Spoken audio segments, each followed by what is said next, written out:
I mean, it's also the medium of internet in Pakistan, and also these software, they don't work as consistently as they claim to I know together.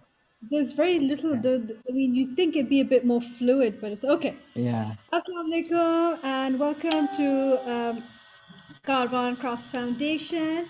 I'm extremely excited about today's session because it revolves around a topic that people from my generation were severely afflicted by, particularly after 9/11.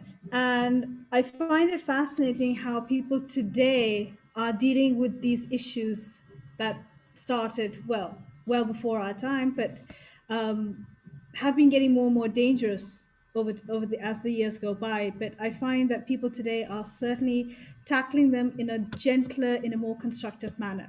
So I have here with me today Arafat Mazhar, who is the founder of Engage Foundation for Research and Dialogue and Interdisciplinary Research and Advocacy Collective.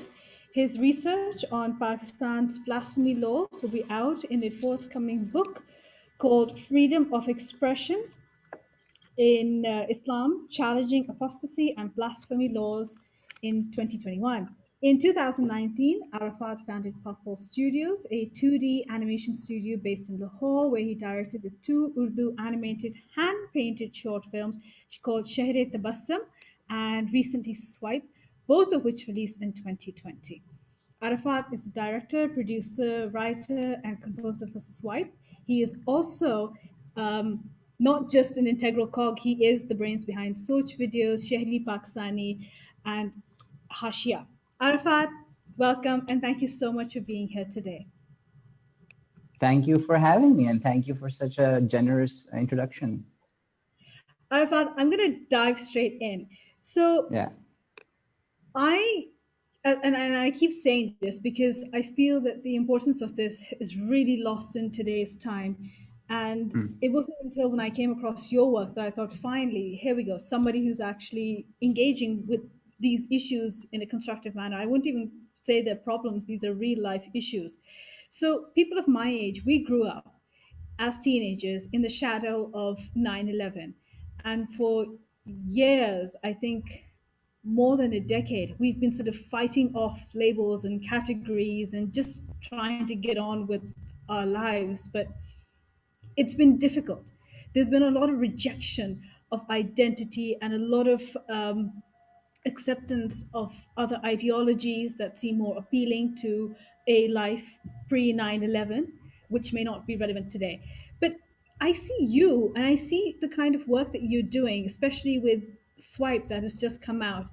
And there are two reactions. One, it saddens me that you, the younger generation, कुछ ज़्यादा भी आप हमसे जवान नहीं हैं, छोटे नहीं हैं, but the fact that you're still having to deal with these same issues today, you'd think that some solution would have been forged, some middle ground would have been forged between the two extremes that we have. But that's clearly not the issue. What are your thoughts on that? That's the first thing that's come to my mind. The first thing that comes to your mind is that this is a cycle that's not ending, sort of. It's not ending. Yeah. It's just not ending. I look at you, I look at your talent, and I think, why is he having to deal with this? This was our problem. This was my parents' problem, and now Yeah, it's your. and yeah, but see, I feel like every generation is sort of at a very personal level. Parents seem to be failing their children throughout history. I mean, that's Yes. the whole idea of psychodynamic theory and Freud. But then, of so many parental figures not being able to figure out what to do for the children, but as a collective, the whole world seems to fail their next generation. That seems to be a pattern because I believe we're stuck in this cycle of violence where we repeat the same mistakes again and again and again, and also just not learning from the interventions that work and did not work, or art politics that work or did not work in history. Plus, also, it's such a dynamic world. You 60s looked different for Pakistan. Politics in 60s and art in politics and history, identity looked different. 80s looked different. 2000 looked different. Now 2020 today looks different. but I definitely don't feel any sort of weight on my shoulders that I have to somehow tackle these issues. I feel like I've grown with these issues. And I feel like these issues are as crucial to my identity as my identity is crucial to these issues. They define me. My relationship with these religious traditions, with these cultural traditions, with these quote unquote problems, with these conflicts, they define me. And until and unless you confront those problems or issues, confront your history, you'll never figure out who you are. So I'm very pleased to. It's an honor to be able to have the privilege to have a team and to have the privilege of knowledge, the privilege of being born in a particular social class to do something about it. So I'm not complaining. The only time I would complain is if the current generation refuses to not be imaginative in the way we conceive of the problem, quote unquote.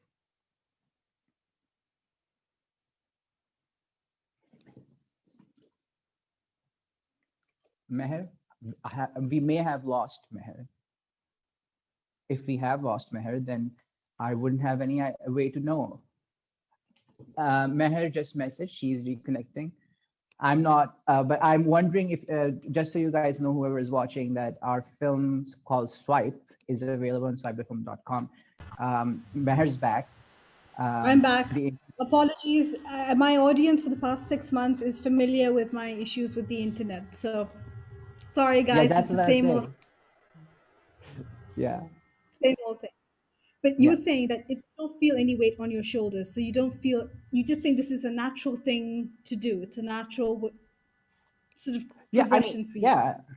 I mean, either I pack up my bags and leave the country, Yeah. or if I'm a part of this country, if I am to understand who I am, my relationship is to my ancestors, to my peers, to Mumtaz Qadri's son, if I want to understand everyone and my relationship to these communities that very much make up Pakistan, then I must confront them head on. I must confront them with honesty. And there's nothing more honest than art and research combined together. And for me, that's a privilege because it helps me discover my own self as well. Sure.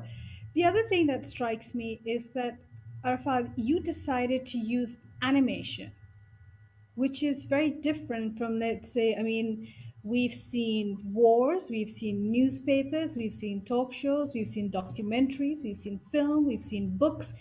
But for you, you've literally taken, broadly speaking, religiously connected issues such as blasphemy and identity and sectarian violence and whatnot, and you've localized them through animation, or हमारे यहाँ जिस तरह कहते हैं cartoon बना के, colloquially speaking. Why Yeah, is that? yeah. Why is that? I mean, I get this question a lot, and I think universally throughout the world, anyone who does short films or films, because now films throughout the world, there's a resurgence of adult animation, quote unquote, throughout the world for the past 10 years. Yeah. But really, number one, animation began as a very adult film genre. It was only after a huge anti-labor movement by Disney that it became the whole cartoon thing only for children. Animation was a medium just like any other, where you had anti-fascist animations back in the 50s in Poland and Yugoslavia, and you've got, Yeah, you've got contemporary animated cartoons that are, absolutely. coming on Adult Swim that are criticizing capitalism. So the form itself should not surprise anyone, but in Pakistan, obviously, the thing with animation is, think about it. It combines sculpture, art, illustration, design, music, theater, cinematography, camera work, um, each and brings it together as one. Sure. And so I can't think of any medium that can be more political and that can be more expressive Yeah, than animation, at least from myself when I think of it, because absolutely. individually, Sure. each of these things, music and, sculpture, paintings are and have always been political. So for me, it was, and our team, it was very natural, as well as the stories we wanted to tell required to building a world sometimes that was very fantastical but local. So we weren't going to make big set pieces like Blade Runner, but we Yeah, it allowed us to take a brush and literally create every frame the way we wanted to. So it allowed us a lot of creative freedom. And also it comes without the baggage of the biographies of actors as well. So, if an actor stars in Swipe, he'll probably get a lot of death threats and whatnot. And also there's something, it allows us a greater suspension of disbelief. It yeah, allows us a greater immersion. And before you know it, while you were maybe appreciating the art of it, you were hit by something that's much more emotional, intellectual in its messaging. So I think absolutely. that would be it. Absolutely. Now, Arafat, when it comes to swipe, or even when Hmm. it comes to Shehri Tabassum, people tend to sort of paint art with broad, strokes, saying, "Oh, it's about blasphemy. Oh, it's about the future." But Hmm. when I look at your work, I see that it's multi-layered. You've got themes of class, you've got themes of socioeconomic categories, the differences in our society. What strikes me most as a writer is your use of language. That scene where Jugnu is in the kitchen, for example, and his mother says, "Put that phone away or I'll gouge your eyes out." I mean, gouge your eyes out. It's such a strong statement, but it's thrown out so casually. And it's a very norm for our language, particularly within Yeah. the context of Pakistan, to have that side of, as they say in Punjabi, "मैं लित्तर मारांगी, मैं दंद तोड़ Hmm. Devanga." These Yeah. are very common terms, but yet they're rooted in violence. How do you, when you sit down to write or when you are planning this, are you deliberately bringing in these themes? Do you want people to sort of be struck by them? Not necessarily. See, I think at the start there must be a blueprint and there must be a shared vision. I Sure. know that throughout our stories and our research, we've talked about power and violence. We Yeah. continue to focus on power and violence. Now, that's going to take a lot of forms and shape the moment you start layering them. So, the moment we start the film, we have to forget this is not an ad for, hey, violence is wrong. This is supposed to be the most authentic representation. So, what is authentic? You take from around you. So, what we'd do is we'd enact it almost like live theater. So, if what have you heard? If you're on your phone, your mom's gonna say, "Get off your phone." What's a dialogue that? So it's a lot of improvisation that we would do. For example, the whole interview sequence was Yes. written really in 10 minutes because I said, I'm Amr Liaquat, you are Bakar Zaka, you are Tariq Jamil. Bakar Zaka will be the brand ambassador for iFatwa because he's that incel representation of like Uh-huh. fail male authority isn't really religious but will use religion. I'll be the sensationalist or maybe a bold TV female news anchor, and you would be a calm religious figure. Let's talk. Yeah. And we talked Yeah. and we changed roles. And I think because we are so deeply rooted and engaged constantly with these things, as long as we're not trying to draw from other literature Yes. necessarily. Oh, Yeah. this is the trope that you're following. As long as we're not trying to follow trope in substance. In form, yes, we have to follow tropes that allows us to give a structure. But Sure. in what we're saying, and also as long as we don't try to tell too much. So we have a very strict rule that the film must also make sense even if you mute it. It's a visual storytelling medium first and foremost. So Sure. both of our protagonists don't say a word throughout the film. So we Don't. are very, yeah, yeah, and we are very anti-dialogue in that sense that the visuals and the world should Sure. tell one story on its own, and that it must push you to watch 2 or 3 times to get the layered meanings, which and various interpretation. I think our inability to write really good dialogues became our strength because then we're not satisfied with a lot of dialogues here. Let's show it, and that show not tell became Yeah. a natural part of our storytelling. Absolutely. I mean, it's different from when you're writing a book and you have to Yeah, sort of really, I mean, I think every writer might aspire to write without using adverbs. And through dialogue, you sort of reveal layers of the varying themes and subplots. But it's very, very difficult. It's an art, it's a craft. But I yeah, think in your yeah, case, what is interesting is that there is very little dialogue, but there's a lot of background noise happening, which gives the viewer an insight into the local culture, the local mindset. yeah, So that's yeah. certainly a powerful way of engaging the viewer. That this is what we're dealing with. It's not just one person; it's a mindset. Yeah, it's a mindset. the ambience, the sound design, the humor. It should look relatable enough, but but it's also absurd because the idea is somewhat absurd. Some would say not so much, but to use just one fantastical element in both of our films in an otherwise pretty realistic and grounded setting, it helps to have the world speak for itself and let the character have a midpoint of transformation that comes from interacting with that world. So Shahar Tabassum is you as a viewer without a gender in first person perspective interacting with a city, and your growth and the inciting incident is have to do with what's happening around you. So it's immersive in that way. And Swipe, it's a child, and the child doesn't talk, clearly is not very socially connected, and people around him and everything seems to be very disconnected, and that it seems like the only way he knows how to relate to other people is through this app, which means the only way he knows how to relate to other people is through violence, and he does not know any other way. So that world in which people are so irreverent to other human lives and is similar sometimes to ours, but at the same time it also I think it allows us to subvert the film somewhere in the middle as well, because it becomes a much more softer, gentler film by the end, as opposed to a much more cynical, fun humor film at the first half of the film.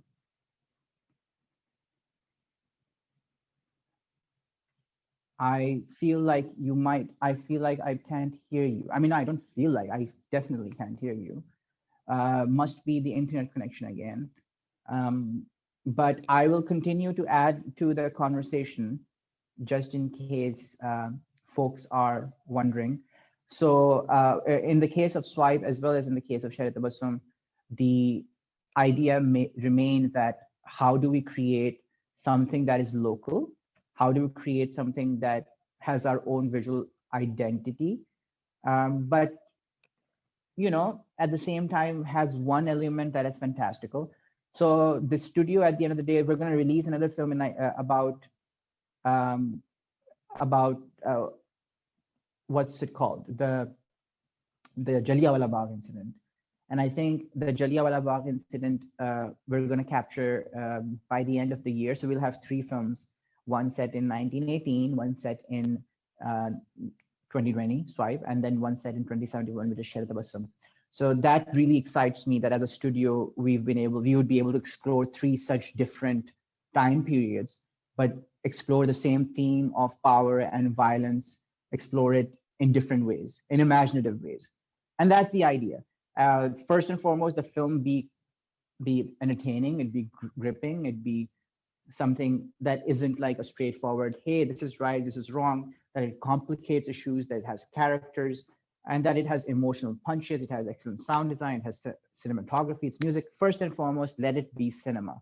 And then through that, we do not shy away from our politics, because there's a lot to say. There's a lot that we have to say. There's a lot that we talk to each other about. And I think every artist on this film, every animator, every writer, every screenplay artist, musician, sound designer, everyone brings to table their voice. And with Swipe, we were a little scared as well.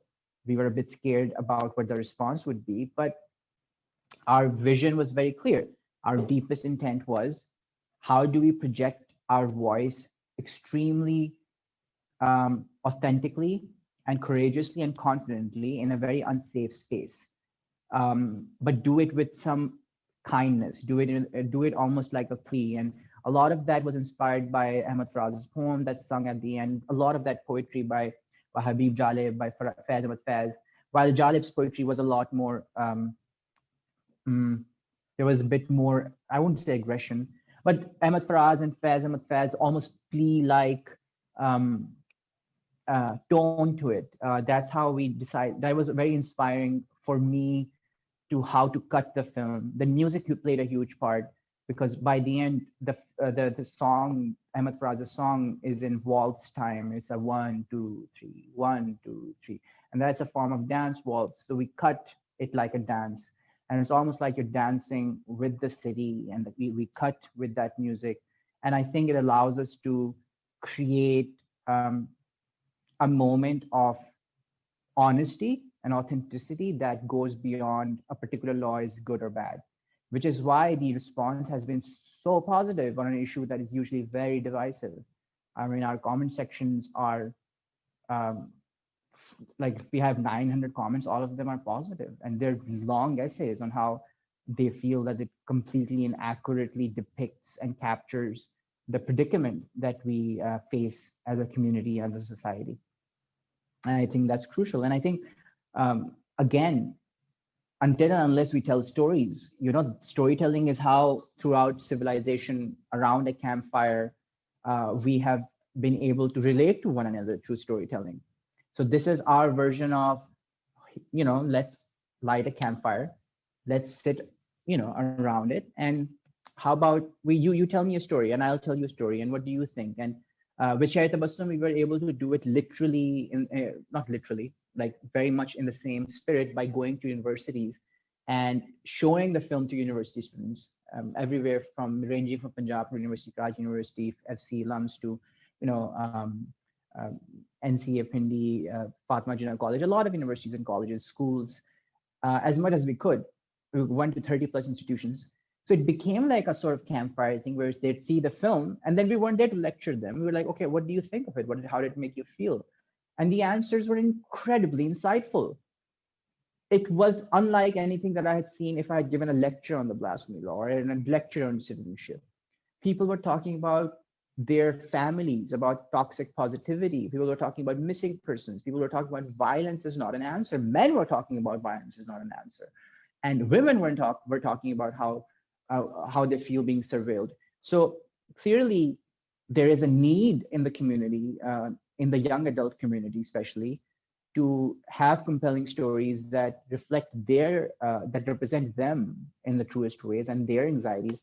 And I think we are more than sometimes what we characterize ourselves as. If someone likes Mumtaz Qadri, he does not mean he's not a good person. That's the complexity of a human being. My mother likes Mumtaz Qadri. She's an incredibly kind human being. That's the complexity of a human being that we must be able to capture in our minds, in our stories, that that unless you humanize some of these things, because otherwise you're not allowing any growth, any room for engagement, conversation, or growth.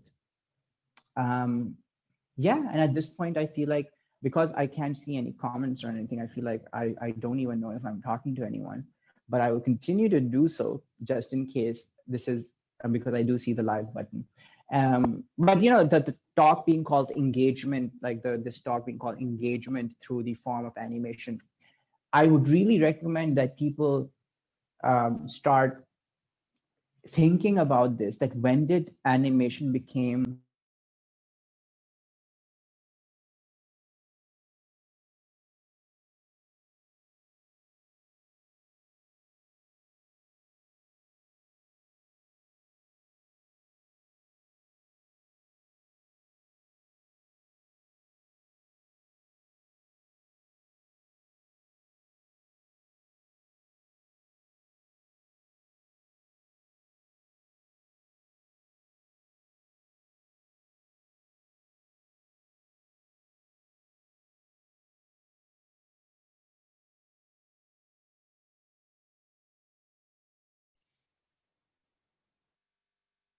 So guys, Meher just called and her internet has just completely given up. So we are going to be, I think, rescheduling this. So I'm sorry for everyone who tuned in.